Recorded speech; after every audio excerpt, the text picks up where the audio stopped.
Parlons aujourd'hui d'un sujet qui intéresse beaucoup d'hommes qui pratiquent le jeûne intermittent. Que se passe-t-il réellement avec la testostérone quand on jeûne de façon régulière sur le long terme? Vous savez, il y a énormément de confusion autour de cette question. D'un côté, vous avez des influenceurs fitness qui vous diront que le jeûne intermittent va faire exploser votre testostérone, vous transformer en machine anabolique. De l'autre, vous avez des voix qui sonnent l'alarme en affirmant que sauter des repas va détruire vos hormones et ruiner votre virilité. Alors, qu'en est-il vraiment? Pour comprendre ce qui se passe, il faut d'abord saisir comment fonctionne la testostérone dans notre corps. Cette hormone est produite principalement dans les testicules et sa production est régulée par un axe complexe qui implique l'hypothalamus et l'hypophyse dans le cerveau. C'est un système extrêmement sensible à notre environnement, notre nutrition, notre stress, notre sommeil. La testostérone n'existe pas en vase clos, elle répond constamment aux signaux que votre corps reçoit sur l'état de vos ressources énergétiques. Quand vous commencez à jeûner, votre corps entre dans ce qu'on appelle un état catabolique. Les premières heures, vous brûlez le glucose stocké dans votre foie sous forme de glycogène. Puis, progressivement, votre corps bascule vers l'utilisation des graisses comme carburant principal. C'est pendant cette transition que des choses intéressantes se produisent au niveau hormonal. À court terme, le jeûne peut effectivement augmenter la testostérone. Plusieurs études ont montré qu'après un jeûne de 24 heures, les niveaux de testostérone peuvent grimper de 15 à 20%. Pourquoi? Parce que votre corps perçoit cette restriction calorique comme un signal de stress léger et il répond en augmentant certaines hormones, dont la testostérone, pour vous donner plus d'énergie, plus de focus, plus de capacité à chasser si on raisonne en termes évolutifs. C'est une réponse adaptative brillante. Quand la nourriture se fait rare, votre corps vous donne un coup de boost hormonal pour que vous soyez plus efficace à en trouver. Le jeûne augmente aussi l'hormone de croissance de façon spectaculaire, parfois jusqu'à 5 fois les niveaux de base. Cette hormone a un effet protecteur sur la masse musculaire et travaille en synergie avec la testostérone. En parallèle, le jeûne améliore la sensibilité à l'insuline, ce qui est crucial parce qu'une résistance à l'insuline chronique est l'un des plus grands ennemis de la production de testostérone. Mais attention, et c'est là que les choses se compliquent, ce qui est vrai à court terme ne l'est pas nécessairement à long terme. Quand on parle de jeûne intermittent, pratiqué pendant des mois ou des années, les résultats deviennent beaucoup plus nuancés et dépendent énormément de comment vous le faites. Le facteur numéro 1 qui va déterminer si votre testostérone se maintient ou s'effondre, c'est votre apport calorique total.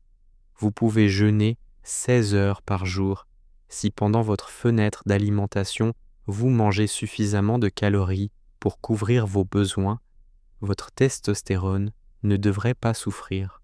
En fait, elle pourrait même bénéficier des effets métaboliques positifs du jeûne, meilleure sensibilité à l'insuline, réduction de l'inflammation, autophagie cellulaire. Le problème survient quand le jeûne intermittent devient un prétexte pour une restriction calorique sévère, et c'est malheureusement ce qui arrive très souvent.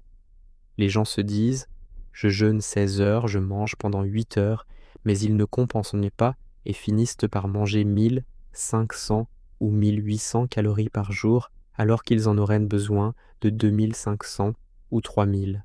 Là, vous envoyez un signal de famine chronique à votre corps.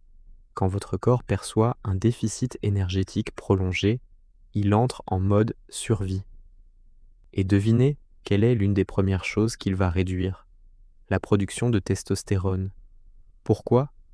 Parce que d'un point de vue évolutif, si vous êtes en situation de famine, ce n'est pas le moment de vous reproduire.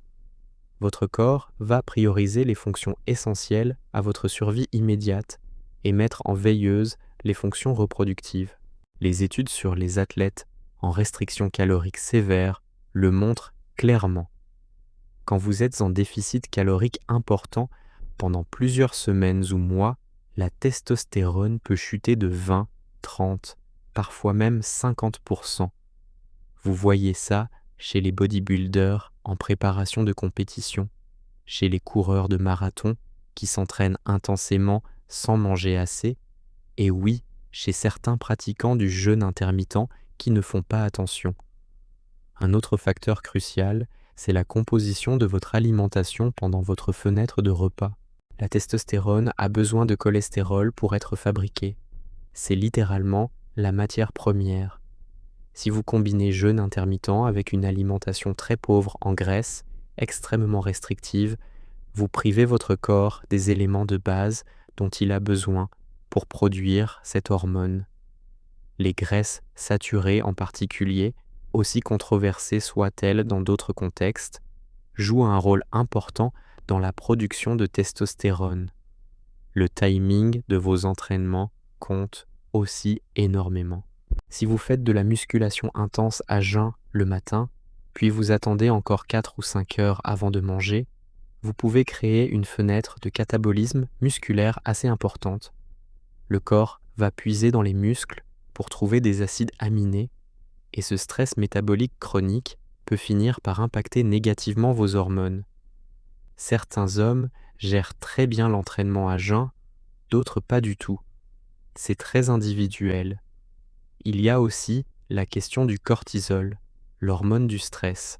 Le jeûne, surtout s'il est prolongé ou combiné avec d'autres facteurs de stress comme le manque de sommeil, l'entraînement intense ou un travail stressant, peut faire grimper le cortisol. Et le cortisol chroniquement élevé est l'ennemi de la testostérone. Ces deux hormones sont en compétition. Quand l'une monte, l'autre a tendance à descendre. Maintenant, parlons des études à long terme, parce qu'il n'y en a honnêtement pas énormément sur le jeûne intermittent et la testostérone spécifiquement. La plupart des recherches durent quelques semaines ou quelques mois au maximum. Mais ce qu'on peut dire en regardant les études disponibles sur la restriction calorique intermittente, c'est que si l'apport calorique total est maintenu et que la qualité nutritionnelle est au rendez-vous, le jeûne intermittent ne semble pas avoir d'effet négatif majeur sur la testostérone.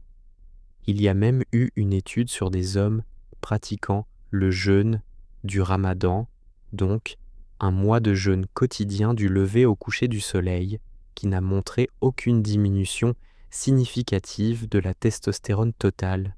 Par contre, dans cette même population, quand les gens perdaient beaucoup de poids très rapidement, là on voyait parfois des baisses hormonales.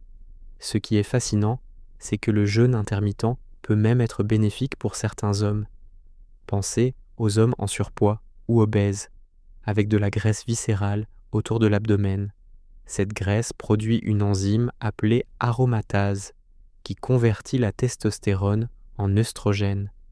Plus vous avez de graisse, plus vous avez d'aromatase, plus votre testostérone se transforme en œstrogène. Pour ces hommes, le jeûne intermittent qui les aide à perdre du poids peut en fait restaurer des niveaux de testostérone plus sains en réduisant cette conversion. Mais il faut être honnête, certains hommes ne répondent pas bien au jeûne intermittent à long terme. Vous allez voir des témoignages en ligne de gars qui disent qu'après 1 an de jeûne 16 heures par jour, leur libido a chuté, leur énergie est dans les chaussettes, ils ont perdu du muscle.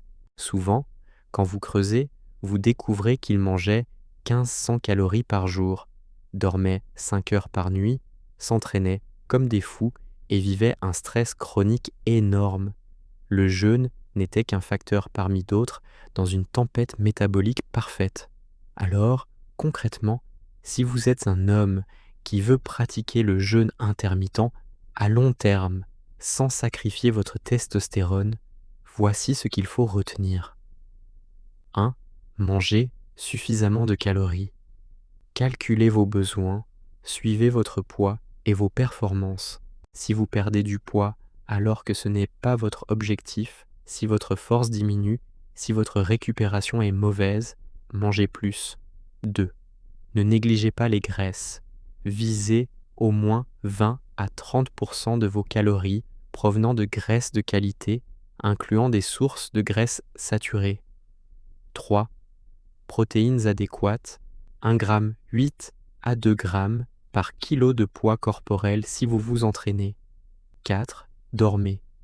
7 à 9 heures de sommeil de qualité sont non négociables pour la production de testostérone. 5. Gérez votre stress. Si votre vie est déjà très stressante, peut-être que ce n'est pas le moment de rajouter 16 heures de jeûne quotidien. 6. Écoutez votre corps. Si vous vous sentez mieux avec un jeûne plus court, 13 ou 14 heures au lieu de 16 ou 18, adaptez. Et surtout, testez. Si vous êtes vraiment préoccupé par vos niveaux de testostérone, faites des analyses sanguines avant de commencer le jeûne intermittent, puis tous les 3 à 6 mois. Regardez la testostérone totale, la testostérone libre. Et tant qu'à faire, vérifiez aussi la SHBG, l'hormone qui lie la testostérone, parce qu'elle peut affecter la quantité de testostérone disponible dans votre sang. Les données objectives valent mieux que les suppositions. Le jeûne intermittent à long terme n'est ni un booster magique de testostérone, ni un destructeur hormonal garanti. C'est un outil nutritionnel qui, utilisé intelligemment, dans le contexte d'une alimentation adéquate, d'un bon sommeil et d'une gestion du stress, peut être parfaitement compatible avec des niveaux sains de testostérone. Mais, utilisé de façon dogmatique, combiné avec une sous-alimentation chronique ou d'autres facteurs de stress majeurs, il peut contribuer à des problèmes hormonaux. Comme toujours, en nutrition et en santé, le contexte est roi et ce qui fonctionne pour votre voisin ne fonctionnera pas nécessairement pour vous.